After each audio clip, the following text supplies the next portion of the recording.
আসসালামু আলাইকুম বন্ধুরা। নবীজি ভবিষ্যৎবাণী করেছিলেন কিয়ামতের আরও একটি আলামত, যেখানে উল্লেখ ছিল যোগ্য লোকেরা সমাজে অপমানিত হবে, লাঞ্ছিত হবে, তাদেরকে পর্যাপ্ত সম্মান করা হবে না, সম্মান দেওয়া হবে না। যোগ্য লোকেদের স্থান অযোগ্যরা দখল করে রাখবে, যার উপস্থিত প্রমাণ, যেটা সচরাচর দেখা যায়, অনেক সময় দেখা যায়, যার উপস্থিত প্রমাণ আমাদের দেশে অনেক সময় দেখা যায়। বিভিন্ন রাজনৈতিক নেতাকর্মী মারা গেলে, বিভিন্ন কলা কৌশলী মারা গেলে, শিল্পী কলা কৌশলী মারা গেলে অনেককে দেখা যায় জানাজার নামাজ পড়তে যেতে। সেখানে দেখা যায় ইমাম সাহেব যখন অতিরিক্ত তাকবীরগুলা দেয়, জানাজার নামাজের অতিরিক্ত তাকবীরগুলা দেয়, অনেকে রীতিমতো হিমশিম খায়।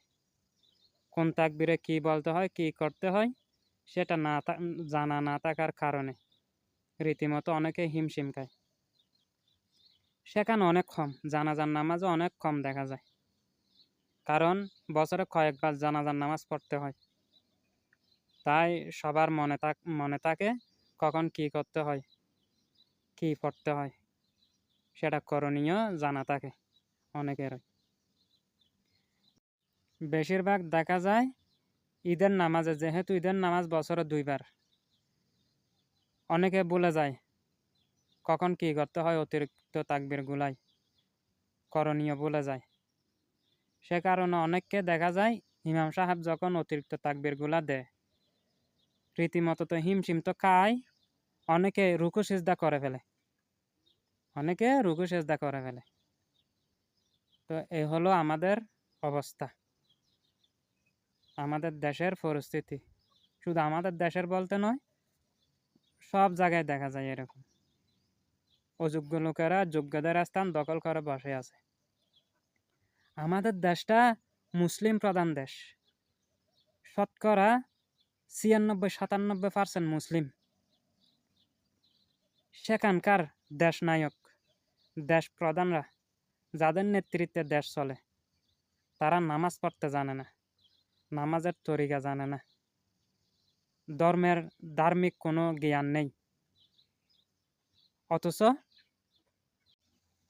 অথচ করণীয় ছিল দেশ প্রধানের ঈদের নামাজের ইমামতি করা, বিভিন্ন নামাজের ইমামতি করা, জাতীয় মসজিদে জুমার নামাজের ইমামতি করা, জুমার নামাজের খুতবা দেওয়া, এগুলো দেশ প্রধানের করণীয় ছিল। কিন্তু দেশ প্রধানেরা তো মসজিদে যাবে দেখাও যায় না।